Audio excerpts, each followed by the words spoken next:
안녕하세요. 언제나 휴일의 짱강입니다. 이번 동영상 강의는 디딤돌 C++ 57강 예외 처리를 살펴보기로 할 거예요.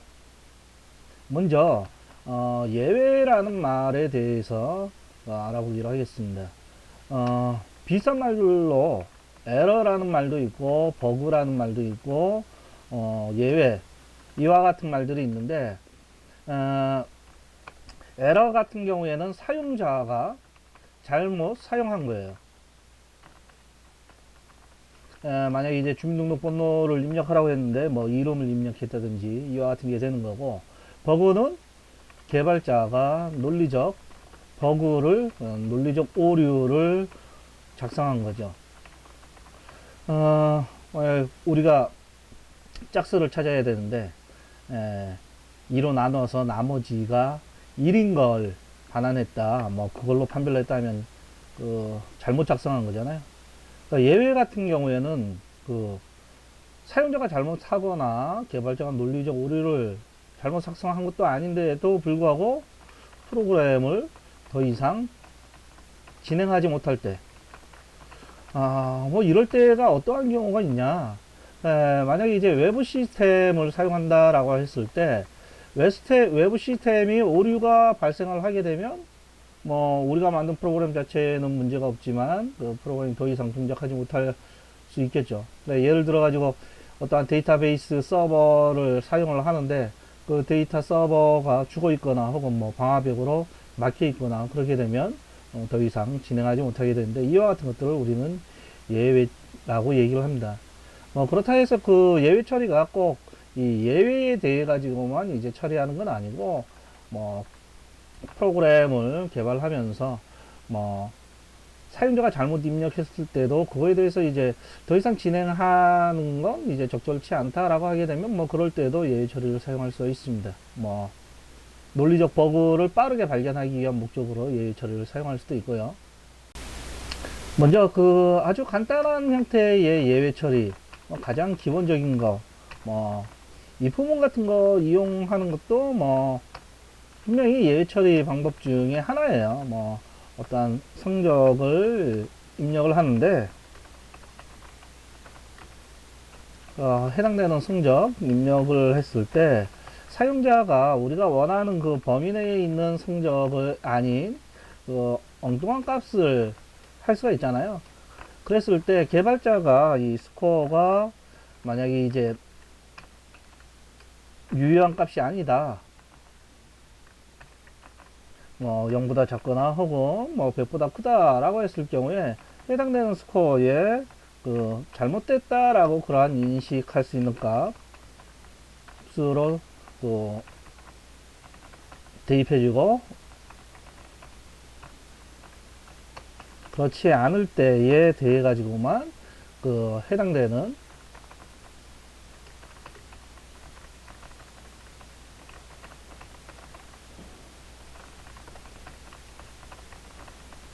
적절하게 이제 처리를 해주는 뭐 이와 같은 형태의 간단한 예외 처리 구문도 있을 수가 있습니다. 근데 뭐 우리가 흔히 이와 같은 구문을 예외 처리라고 얘기를 하지는 잘 않죠. 뭐 이와 같은 건 그냥 이 부분에 의해 가지고 뭐 기본적인 흐름과 이제 대체 흐름을 이제 작성하였다라고 얘기를 할 수가 있습니다. 뭐 아무튼 이와 같이 이제 간단하게 처리를 할 수 있다라고 하게 되면 뭐 그게 더 간단한 방법으로 사회 처리를 하는 게 더 나을 수가 있겠죠. 네, 이런 거 말고 만약에 우리가 어떠한 함수를 만들려고 하는데 작업을 분할해서 작업한다라고 가정을 해 봅시다. 그래서 특정한 시작 범위에서 구간의 시작에서 끝 사이에 있는 정수의 합계를 구한다라고 가정을 해봐요. 네, 개발자가 이제 논리적으로 잘못 작성한 거예요. 왜 잘못된 거를 예를 줍니까? 지금 이제 개발자가 어떤 논리적인 버그가 작성되어 있을 때 그거를 빠르게 발견할 수 있는 방법에 대해 가지고 얘기를 하려고 하는 거예요. 그런다고 했을 때 만약에 이제 다른 개발자가 저 개성 함수를 만들었다라고 가정을 하고, 그리고 해당되는 저 함수가 정상적으로 동작했는지 테스트하기 위한 부분에서 assert 함수, assert.header에 가보면 assert 함수가 있어요. 특이하게 assert.header에는 assert 함수 딱 하나만 제공을 하고 있습니다. assert, 무엇이어야 한다라는 얘기예요.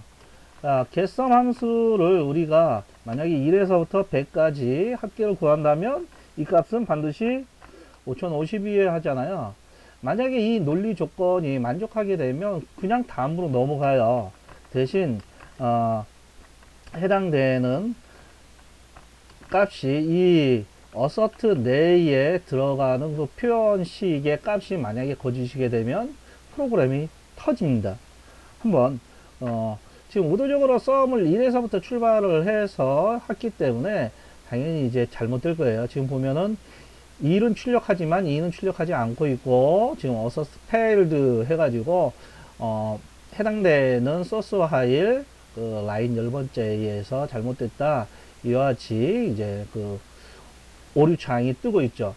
이와 같은 걸 통해 가지고 이 assert로 미리 어떠한 약속한 것들이 정상적으로 동작하는지 테스트를 통해 가지고 이거 잘못됐구나, getSum 잘못됐구나 라고 해 가지고 해당되는 걸 빠르게 발견하기 위한 목적으로 assert를 사용할 수 있습니다. 만약에 해당되는 게 정상적일 경우에 지금 보면은 아무런 영향을 미치지 않으면서 그냥 다음으로 진행하고 있다라는 걸 알 수가 있어요. 그리고 시스템 프로그래밍에서는 이제 셋점프나 이제 롱점프를 이용해서, 셋점프와 롱점프를 이용해 가지고 예외 처리하는 방법이 있지만 여기에서는 그 부분은 다르지 않고요. 만약에 관심이 있으신 분은 유닉스나 이제 리눅스 시스템 프로그래밍, 이 유닉스나 리눅스 시스템 프로그램에 관한 레퍼런스를 살펴보시면 이 셋점프나 롱점프를 사용하는 방법에 대해 가지고 나와 있습니다. 여기선 다루지 않겠습니다. 에스코트 C++ 책에는 C샵으로 예외 처리하는 방법도 나와 있는데 여기에서는 그 부분은 얘기하지 않겠습니다. 자, 이제 C++에서 예외 처리하는 방법에 대해서 살펴보기로 합시다. include iostream하고 네임스페이스 그 부분은 먼저 작성을 하고 난 다음에 하기로 할게요. 어떠한 우리가 프로그램을 작성을 하면서 내가 작성할 코드에 어떠한 예외가 발생할 수 있다라고 하게 되면 이와 같이 try로 묶어서 이 try 내에 어떠한 작업을 할 코드를 작성을 합니다. 자, 여러분들이 작성할 코드를 try로 묶어서 이제 표현을 할 수 있다 이거죠. 두 개의 펑션이 있다라는 가정하에서 어떻게 예외 처리를 할 수 있고 어떻게 프로그램이 진행되는지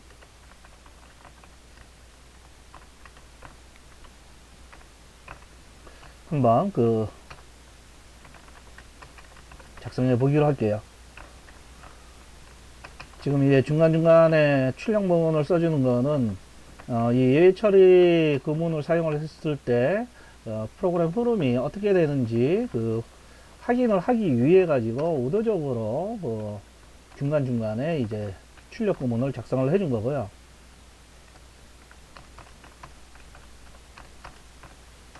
그리고 이 예외 처리를 할 때 우리가 만약에 이제 이 구문을 수행하다가 예외가 발생하게 되면 예외를 발생한 곳에서는 예외를 스로 해줍니다. 던져줍니다. 그러면은 이 try 블락 바로 밑에 우리는 어떠한 예외들을 받아 가지고 처리를 할 수가 있어요. C샵에서는 그 예외라는 클래스가 기반 클래스로 제공을 하고 있고 그 예외 클래스에서부터 파생받은 형식 예외 클래스만 던지게 되어 있습니다. 자바 같은 경우는 스로블한 그러한 인터페이스, 그러한 형식에서부터 파생받은 그러한 예외 클래스들을 던질 수 있게 되어 있고요. C++은 뭐든지 던질 수 있어요. 일단 캐릭터 포인터로 문자열로 예외를 어떠한 예외가 발생했는지 던지기로 하고, 그런다고 하게 되면 try 블락 내에서 던진 예외를 잡기 위해서 이와 같이 캐치 블락을 사용할 수가 있습니다. 이거를 함수처럼 보인다 해가지고 함수로 착각하시는 분들인데 함수는 아니에요. 펑션 B에서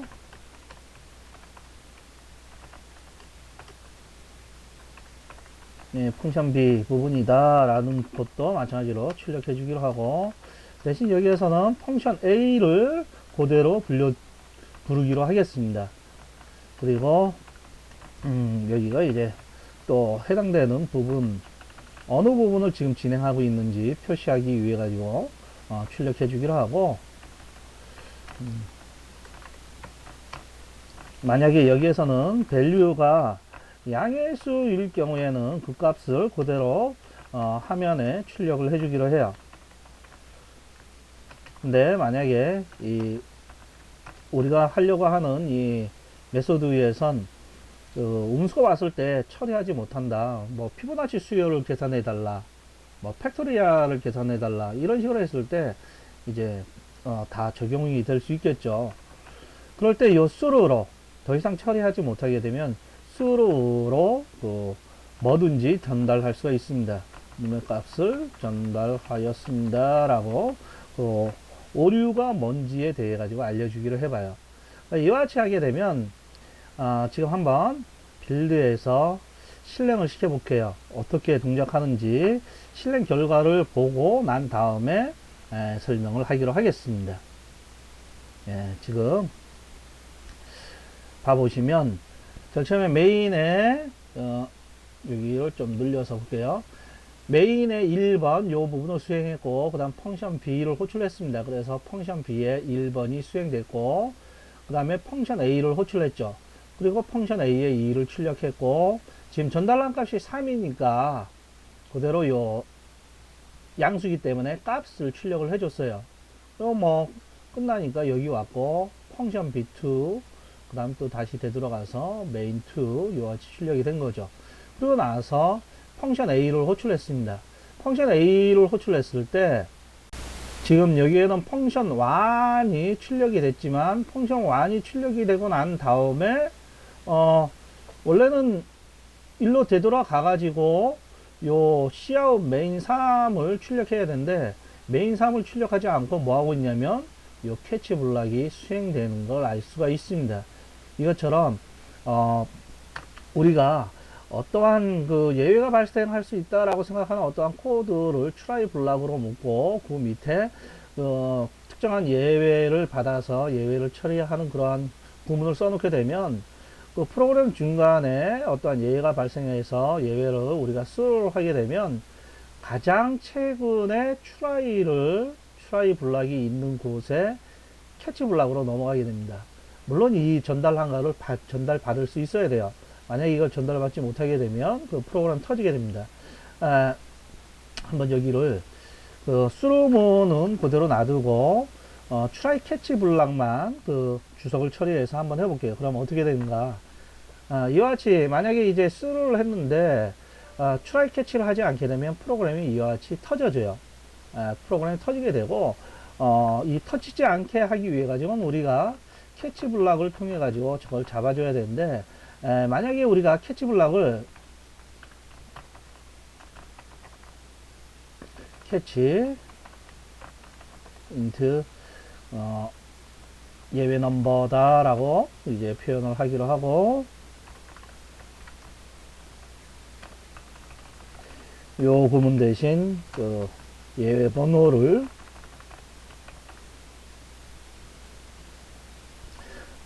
이렇게 해서 한번 해보게 되면, 우리가 던진 건 문자열인데 예외를 문자열 형태로 던져줬는데, 지금 정수를 받으려고 하니까 우리가 던진 걸 제대로 받지 못해 가지고 마찬가지로 터지고 있습니다. 그래서 던진 수로한 예외를 잡을 수 있는 형식으로 캐치 블락을 표현을 해주게 되면, 예외를 던졌을 때 캐치 블락에서는 해당되는 예외를 잡아서 처리할 수가 있습니다.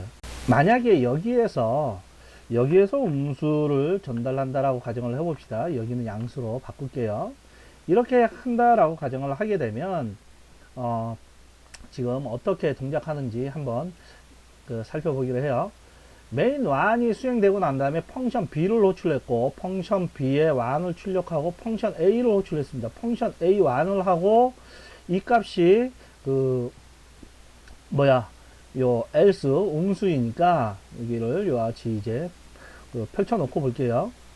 그렇게 해서 보니까, 분명히 수루를 했습니다. 다시 메인에서부터 펑션 B를 호출했고, A를 호출했어요. 수루를 하니까, 자기 자신을 호출한 함수가 아니고 가장 최근에 호출한 캐치 블락까지 넘어가게 되죠.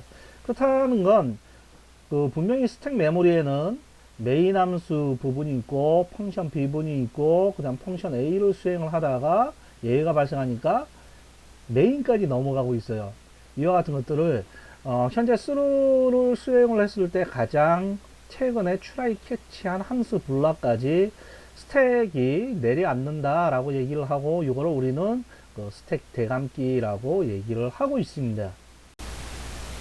자, 이번에는 우리가 예외 클래스를 의도적으로 만들어서 예외를 발생시키는 그러한 예를 들어보기로 할게요. 예외 A라는 그러한 클래스가 있다라고 가정하고, 그리고 예외 B라는 클래스가 있는데 해당되는 건 예외 A 클래스에서부터 파생받은 형식이다. 그리고 예외 C는 마찬가지로 예외 B에서부터 파생받은 형식이다. 이와 같이 계층화시킨 예외 클래스를 정의했다라고 가정을 해볼게요. 이와 같은 형태로 했을 때 여기도 이제는 펑션 A 하나만 작성을 하고 넘어가기로 하겠습니다. 이와 같이 이제 줄이기로 하고, 불필요한 것들은 전부 다 배제시키고 난 다음에 작업을 하기로 할게요. 대신 여기에서 우리가 이번에는 예외를 계층화된 클래스로 만들었잖아요. 예외 종류에 따라 가지고 계층화된 클래스 개체를 던지는 걸로 하기로 해봅시다. A, 여기는 B, 여기는 C를 던진다라고 가정을 할게요. 이와 같이 이제 한다라고 가정을 했을 때, 그러면 우리가 이 캐치 블락은 굉장히 여러 개를 우리가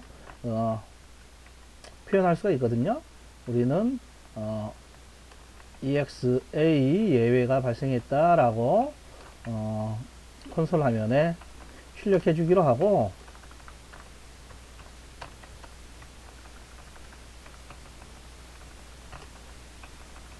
여기에선 EXB, 여기에선 EXC, 이와 같이 예외 이 트라이 블락 밑에 캐치는 여러 개를 둘 수가 있습니다.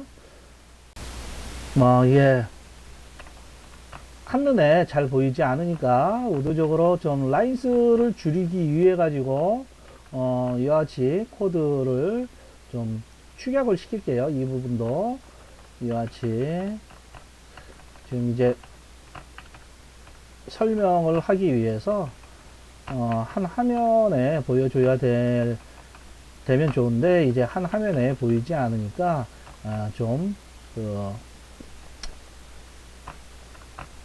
라인스를 좀 줄이기 위해 가지고 의도적으로 이와 같이 해놓고 하기로 할게요. 지금 우리가 예외를 2를 던졌습니다. 그러면은 지금 이 펑션 A에서는 EXC라는 클래스 개체를 생성해서 던지니까 얘가 동작해야 될 거예요. 근데 실질적으로 실행을 시켜서 봐보게 되면 문제는 이제 C++에선 다형성이라는 게 있단 말이에요. 다형성은 기반 형식 포인터 변수로 파생 개체를 참조할 수 있다라는 그런 특징 때문에 EXC를 던졌을 때 앞에 있는 캐치에서부터 순차적으로 저 예외를 잡을 수 있는가 보는데, EXA는 EXC의 기반 클래스란 말이에요. 여기에서 이게 동작해버리는 거죠. 우리가 계층화된 형태의 예외를 처리를 하려고 하는 목적에 맞지 않습니다. 이게 예외를 EXA를 예외를 발생을 하더라도 요 위에 있는 블락이 동작하고 EXB 예외를 그 수로를 했을 경우에도 마찬가지로 EXA 요 위에 있는 캐치 블락 뭐 아까 2일 경우에도 마찬가지였죠. 그러니까 이와 같이 어떠한 개충화된 예외 처리를 할 땐 파생 개체를 받는 캐치 블락을 위에다가 작성을 해주게 되게 되면 지금 우리가 EXC를 던졌을 때 얘가 잡아서 처리를 하고 있습니다. 그렇죠? 네, 만약에 여기에 2를 전달하기를 해봐요. 2를 전달했으니까 EXB에 해당되는 예를 던져줄 거예요. EXB에 대한 예를 파생 형식에서 기반 형식을 하향 캐스팅으로 받는 건 우리가 다이나믹 캐스트로 명시적으로 하기 전에는 사용 못 하잖아요. 그래서 이게 안 되니까 다음으로 넘어갑니다. 그래서 EXP 이 부분을 수행하게 되고 마찬가지로 이제 0을 집어넣었을 때도 여기에서는 그 예외 A 클래스를 던져줄 테고 EXC에선 잡지 못하고 EXB 캐치 블락도 받지 못하고 그래서 이 부분에서 예외를 잡아서 처리를 하게 됩니다. 이것처럼 본인들이 예외에 대해 가지고 어떠한 계층화된 클래스를 통해 가지고 예외 종류들을 선별해서 예외 처리를 하고 싶다라고 했을 때 파생 형식 개체를 받는 캐치 블락을 위에다가 명시해서 작성을 해줘라. 요거를 이제 좀 유념해 주시고요. 실제 이 예외 처리에 대한 부분은 필요하게 되면 개발자가 잘 찾아서 잘 사용하는 것 같습니다. 뭐 그렇다 하더라도 이 예외 처리에 관한 문법을 명확하게 인지해 놔둔 건 분명히 그 나중에 비용을 줄일 수가 있겠죠. 다음 강의에서는 템플릿에 관한 문법을 다루기로 하겠습니다. 그럼 다음 강의에서 봐요.